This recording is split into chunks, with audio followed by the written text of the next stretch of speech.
Olá, paz do Senhor, tudo bem? Quanto tempo, né? Devido a algumas dificuldades aí para arrumar um local para gravar os devocionais, o tempo entre os devocionais tem sido um pouco maior. Mas isso não significa que nós ficaremos sem, muito pelo contrário. Talvez signifique que tenhamos uns devocionais diferentes, não tão curtos, mas também não tão longos. Então vamos lá ao devocional de hoje? Hoje, a palavra, o devocional, a reflexão, né, matinal, seria O plano é maior que você. E esse título é interessante, vocês vão entender o porquê. Mas eu quero começar de outra forma, falando... Você já ouviu alguma vez alguma frase falando assim, Deus quer usar você? Parece um jargão, né? Um jargão aí cristão ou gospel, seja lá como você gosta de identificar. Mas a verdade é que se você não ouviu, essa frase ela existe e ela é real. Deus quer usar você. Porém, isso não significa que você esteja preparado, que seja o tempo do Senhor. Nós, como humanos e falhos, muitas vezes tentamos dar uma ajudinha para Deus, tentando acelerar o tempo, para que Ele nos use ou faça alguma coisa em nossas vidas ou através dela. E com isso, com essa ajudinha que nós damos, nós atrapalhamos o agir de Deus. Hoje nós vamos ver o lado da história de dois homens de Deus, da Bíblia, que não é muito contada, porque o sucesso, aquilo que eles fizeram de bom supera aquilo que eles erraram. Mas isso não significa que nós não devamos aprender com seus erros, muito pelo contrário. A história ela está aí para que nós venhamos a fazer um futuro diferente. E nós vamos começar por Moisés. A história de Moisés ela é conhecida até, é bem conhecida. Agora recentemente houveram umas produções aí televisivas onde contaram um pouco da história dos 10 mandamentos, da história de Moisés. E o que acontece? Há uma parte resumida em Atos, no Novo Testamento, que nós vamos usar para começar a falar de Moisés, que ela é bem resumida. Ela é muito boa porque nós não precisamos chegar no Velho Testamento e ler toda a história, os pormenores. Então vamos lá, Atos capítulo 7, do versículo 20 ao 25. E disse assim: E nesse tempo nasceu Moisés, e era muito formoso, e foi criado 3 meses na casa de seu pai.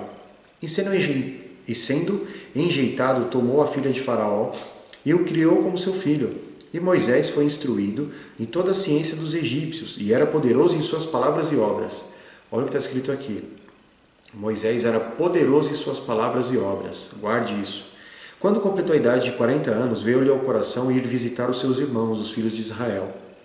E vendo-o maltratado um deles, o defendeu e o vingou o ofendido, matando o egípcio. E ele cuidava que seus irmãos entenderiam que Deus havia de lhe dar a liberdade a eles por meio de suas mãos. Mas eles não entenderam. Amados, Moisés não era um homem burro, ignorante ou ingênuo. Ele, além de ter sido criado, ele ter sido escolhido por Deus, ele foi criado em todas as ciências do Egito, em todo o conhecimento. Ele era poderoso em obras e em palavras, ou seja, ele foi criado e ele se tornou um homem realmente digno. Ele teve no Egito uma educação e um ensinamento, talvez para cuidar de multidões, que ele jamais teria vindo do lado do povo hebreu, porque ele ali estava pau a pau com o sucessor do faraó. Então, provavelmente, se Moisés não tivesse aceitado o seu chamado, Moisés poderia ser um grande estadista, um grande general que comandaria o Egito, e sabe-se lá o Deus o que poderia acontecer. Mas a palavra é clara, ele era poderoso em palavras e em obras. Só que ele não era burro, voltando. Então ele fez as contas. Falou, a minha história é peculiar e não há outra igual. Só eu que fui salvo. Eu fui criado pela filha de Faraó. Eu fui criado no palácio. Deus me guardou aqui, me ensinou tudo isso. Meu Deus quer me usar para livrar o povo, me usar para livrar o povo. E Deus queria realmente fazer isso, mas não era o tempo. Então o que Moisés, como ele não entende, como ele não tinha intimidade com Deus, ele, na sua cabeça, na sua mentalidade humana e pequena, ele faz as contas, soma 1 mais 1 dá 2, e ele parte para cima do egípcio. E o que acontece com isso? Ele atrapalha os planos de Deus. A partir daquele momento que ele mata o egípcio, o faraó da época, o regente da época, se revolta com Moisés, porque era proibido tirar a vida de um egípcio Naquela época de um escravo não tinha problema, mas do egípcio tinha. Moisés passa a ser um criminoso e passa a ser procurado. E a partir desse momento ele foge para o deserto, como a história nos conta. Agora, o que essa atitude de Moisés resultou para a vida dele e para o povo hebreu? Resultou que o povo ficou por mais 30 anos no Egito. Não estou falando de 30 dias, estou falando de 30 anos. Ou seja, havia uma data, um prazo estipulado para que o povo ficasse, uma data de validade, de vencimento. E Moisés, por ter se antecipado, tentado fazer na sua força, provocou uma mudança nos planos e essa mudança gerou um atraso de 30 anos. Imagina você estar esperando a sua bênção e por conta de uma pessoa que tomou uma atitude errada, sua bênção demorar 30 anos para chegar. Eu estou reforçando porque não são 30 dias, são 30 anos, uma vida. Vamos ver direito isso então, para a gente ter certeza disso que eu estou falando se é verdade? Em Gênesis 15, do versículo 13 ao 16, disse assim, então disse Deus a Abraão, saibas de certo que peregrina será a tua descendência em terra alheia e será reduzida à escravidão e será afligida por 400 anos.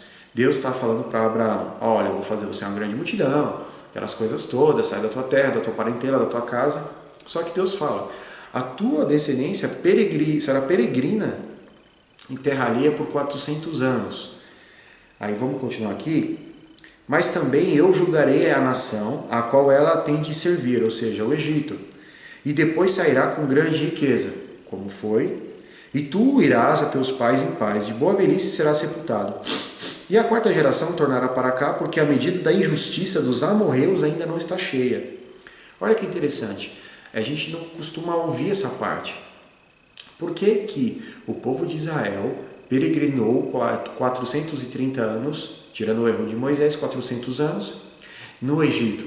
Porque a medida da injustiça dos amorreus não havia chegado ao limite. Quem eram os amorreus? Os amorreus eram o conjunto de povos lá, os povos que estavam na terra que Deus daria para o povo de Israel, né? Ou, na verdade, aqui no caso, a descendência de Abraão. Então, Deus ele prepara as coisas na medida certa. A terra que seria dos israelitas não estava pronta, por quê? Porque não havia legalidade para eles entrarem. Não era o tempo do juízo de Deus para os amorreus. Então muitas vezes as pessoas falam assim, mas isso é injusto, isso é injusto. Às vezes Deus está chamando um povo há muito tempo.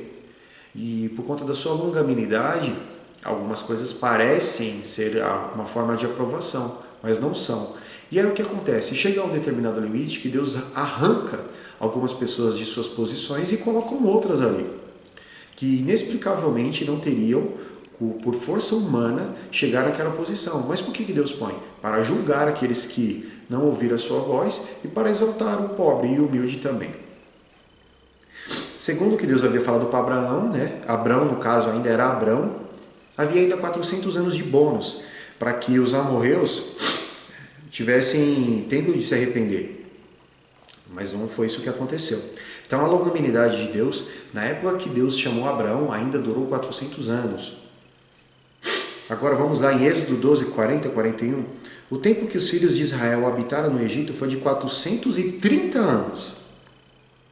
E aconteceu que, passados os 430 anos, naquele mesmo dia, todos os exércitos do Senhor saíram da terra do Egito. Agora vamos fazer uma conta rápida aqui.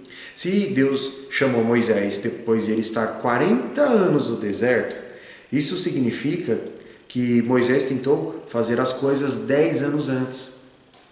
Então 10 anos antes, seria no ano de 390 aí, do cativeiro do povo, né, de Israel, Moisés viu a situação e falou, quer saber? Parou, chega, impeachment nesses caras, pau neles, tentou fazer na força do braço dele, vamos arrancar todo mundo, vamos fazer manifestação, e acabou atrapalhando. Atrapalhou ao ponto de, né, como eu disse desde o começo, atrasar 30 anos a saída do povo do Egito.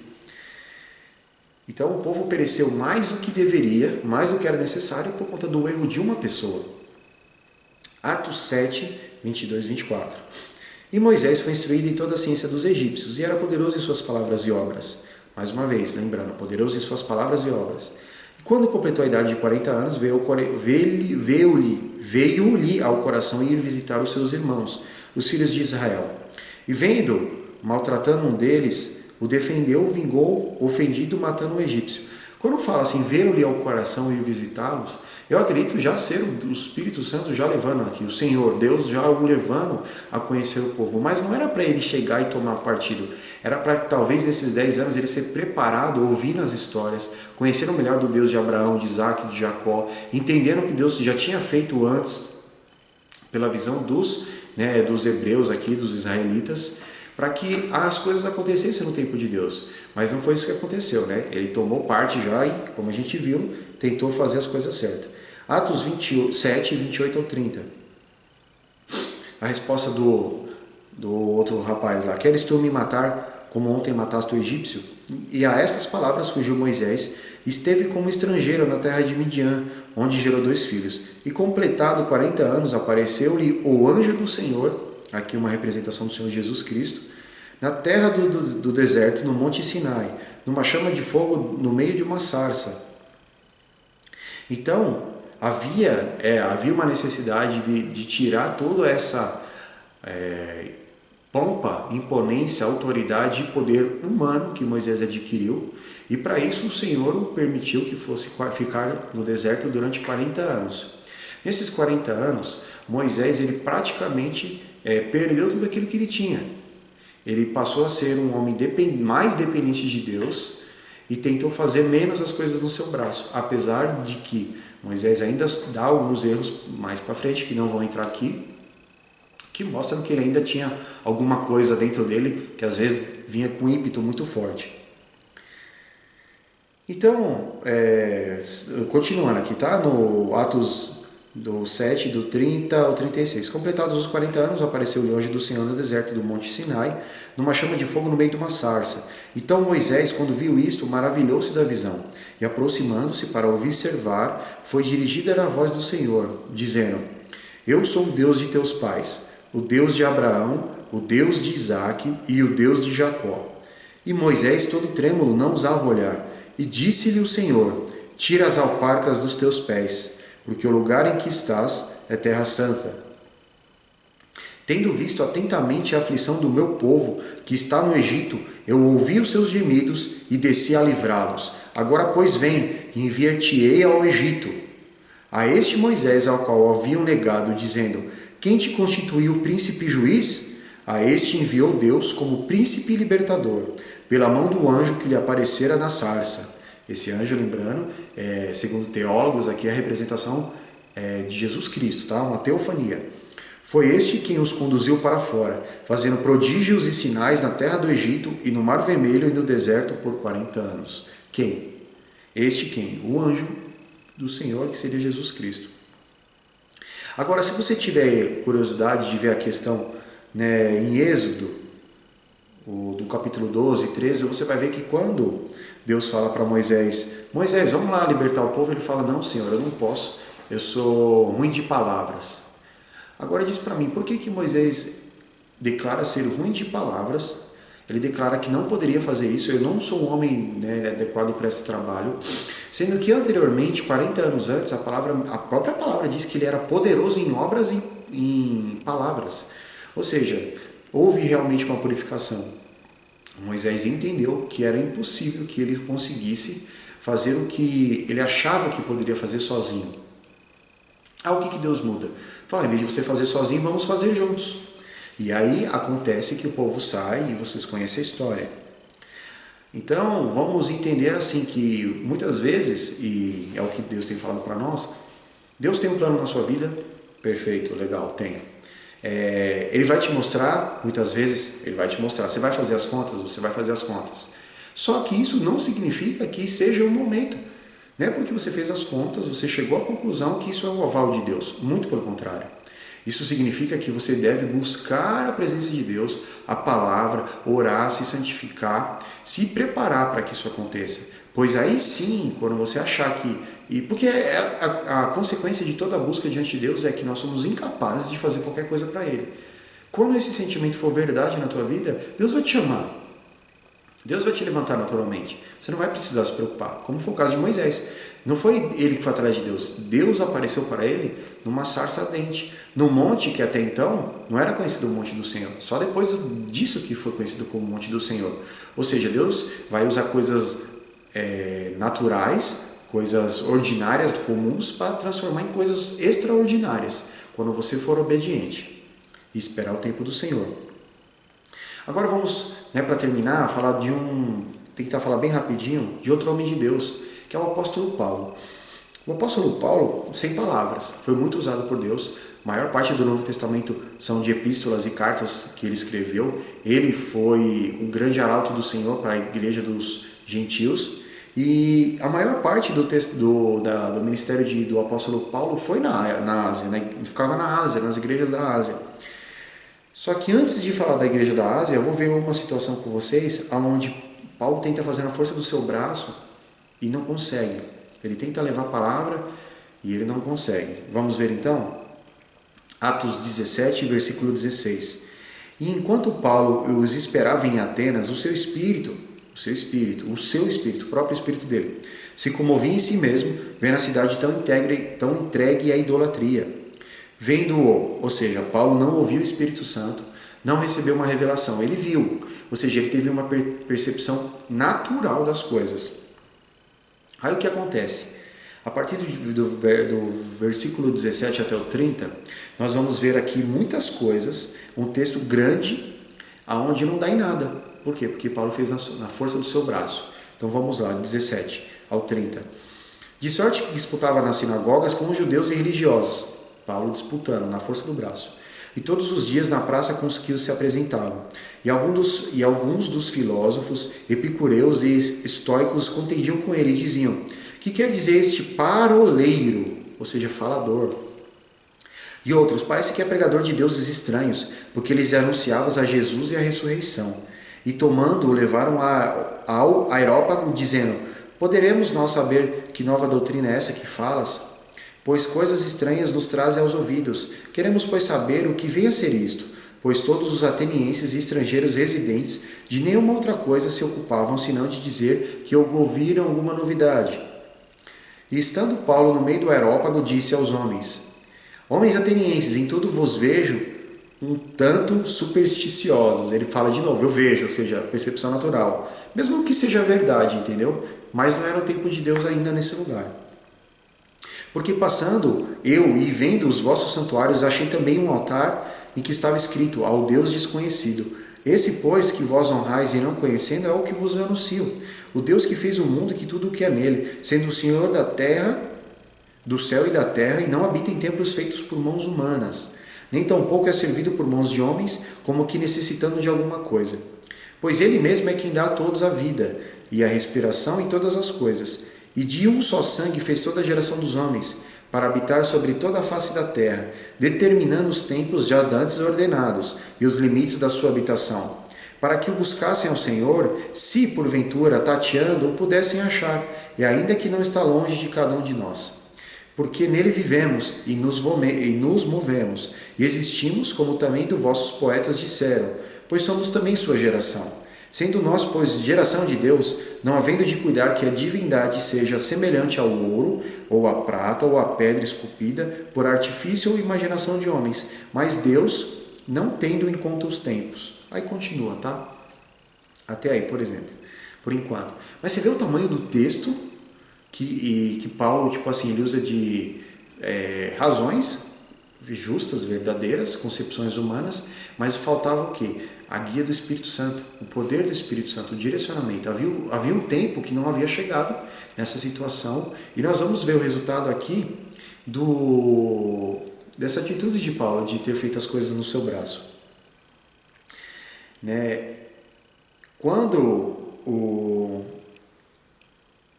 deixa eu ver aqui, teve uma parte que eles falam assim para ele: depois ouviremos dessas coisas. Ou seja, poucas pessoas se converteram realmente. O texto, continuando o texto, fala que poucas pessoas ouviram o que eles estavam dizendo. o que Paulo havia dito, poucas pessoas ouviram o que Paulo havia dito, poucas pessoas creram, e ele ficou chateado, porque a quantidade, a multidão em si falou assim, depois nós ouviremos isso de melhor, ou seja, ele gastou os argumentos dele, ele achou que estava sendo direcionado pelo Espírito Santo, mas não estava. Tanto que em Atos 18, do 9 ao 11, o Senhor precisa realmente aparecer para ele e dar uma palavra de incentivo. E fala assim, disse o Senhor em visão a Paulo, não temas, mas fale e não te cales, porque eu sou contigo e ninguém lançará de mão de ti para te fazer mal, pois tenho muito povo nessa cidade. Agora sim, Deus deu o aval. E ficou ali 1 ano e 6 meses ensinando entre eles a palavra de Deus. E é muito interessante isso, porque muitas vezes nós achamos que, pela situação ser muito parecida com outras com as quais nós passamos e vivemos, que nós temos o direito ou a autoridade de intervir naquela situação. Mas sem o aval do Espírito Santo, nós estaremos tentando entortar ferro frio. Você precisa do Espírito Santo para aquecer o ferro, para moldar. Então, muitas vezes, perdemos tempo à toa. Essa é a verdade. Gastamos nossas forças, nossas energias e atrapalhamos ao Senhor. Eu vou falar, para a gente terminar esse devocional de hoje, essa reflexão matinal, ou diurna ou noturna, eu vou falar de mais um texto onde você, por favor, preste atenção no agir do Espírito Santo, onde o Espírito Santo impede que o apóstolo Paulo cometa um erro que poderia pôr em risco toda a questão da evangelização das igrejas da Ásia, tá bom? Atos 16, do 6 ao 9. E passando pela Frígia e pela província da Galácia, foram impedidos pelo Espírito Santo de anunciar a palavra na Ásia. Lembra que eu comecei falando que o maior ministério, ou a maior região onde Paulo pregou foi na Ásia? E por que o Espírito Santo proibiu aqui? Por que o impediu? Ou os impediram, Porque não era o tempo ainda, não era chegado. Aqui continuando. E quando chegaram a Mísia, tentavam ir para a Bitínia, mas o Espírito Santo não lhe permitiu. Ou seja, eles tentaram de várias formas fazer com que ele chegasse na Ásia, mas o Espírito não permitiu. Aí, passando por Mísia, desceram em Troade. E Paulo teve de noite uma visão em que se apresentou a ele um homem da Macedônia. Ele lhe rogou, dizendo, passa a Macedônia e ajuda-nos. E aí vem uma outra história. Agora, era plano de Deus que a Ásia recebesse o Evangelho? Sim, tanto que recebeu. Era tempo disso acontecer? Não, não era. Do mesmo jeito que era plano de Deus que o povo saísse do Egito, do cativeiro, mas quando Moisés tentou fazer as coisas pela força dele, não era o tempo ainda. Então, amados, é certo que Deus tem um plano para nós, e é certo que Ele quer nos usar. O que não está certo aos nossos olhos é quando e como isso acontecerá. Por isso que precisamos ter uma vida de oração, uma vida de leitura bíblica, precisamos ser humildes e atentos à voz do Espírito Santo, para sermos guiados pela sabedoria de Deus, para evitar estragar os planos de Deus em nossas vidas e na vida dos nossos irmãos, porque nós fazemos parte de um plano maior. Não somos só nós, não existe só eu e só você. Lógico, Deus nos trata como indivíduos, o nosso crescimento também vai ser pautado como indivíduo, as nossas ações terão uma reação no indivíduo, um negócio micro, mas nós fazemos parte de um plano muito macro, muito maior, que pode envolver a vida de milhares de pessoas, porque a gente não sabe o dia de amanhã. Às vezes você vai ser responsável por realizar algo que vai mudar a vida de muitas pessoas. Para fechar, eu vou contar um testemunho que conta-se no meio dos evangelistas, que é mais ou menos assim. Havia um homem, esse homem ele tinha um chamado evangelístico e ele evangelizava muitas pessoas. Ele possuía um caderninho com mais de 5.000 ou 6.000 nomes de pessoas que ele evangelizou durante a vida dele inteira. E aí ouviu-se que o Billy Graham, aquele famoso evangelista norte-americano, foi fazer um congresso para evangelistas. E esse homem pegou o seu caderninho, todo cheio de orgulho, feliz da vida, e levou, e foi para o congresso. Aí estava rolando lá adoração, louvor, aquelas coisas, e ele viu que todo mundo conversava, as pessoas interagiam, contando as coisas. Ele também queria contar para alguém que ele era um evangelista, que ele tinha evangelizado mais de 5.000 pessoas, e aí ele viu um senhor do lado dele. E ele chegou para o senhor, puxou o assunto, falou, tudo bom, tudo bem? O senhor é evangelista? Ele falou, pode considerar que sim, pode considerar que não. Eu falei, como assim? Ele falou, você sabe que isso aqui é um congresso para evangelistas? E o senhor falou, sei. Falou, Senhor, eu evangelizei mais de 5.000 pessoas. Eu tenho nesse caderno o nome de cada uma dessas pessoas. Inclusive as respostas de oração de pessoas que foram salvas que orei. O Senhor não tem direito de estar nesse congresso, o Senhor não é evangelista. Aí o senhor que estava lá, muito calmo, falou assim, eu tenho certeza, eu evangelizei uma pessoa só. Uma pessoa, pelo amor de Deus, o que o senhor está fazendo aqui? O senhor está ocupando o lugar de uma pessoa que poderia estar fazendo a diferença. Ele falou, mas tudo bem, né? Graças a Deus, né? Porque Deus não faz acepção de pessoas, deu aquela resposta arrogante. Falou assim, mas que mal lhe pergunte, quem foi essa pessoa que o senhor evangelizou?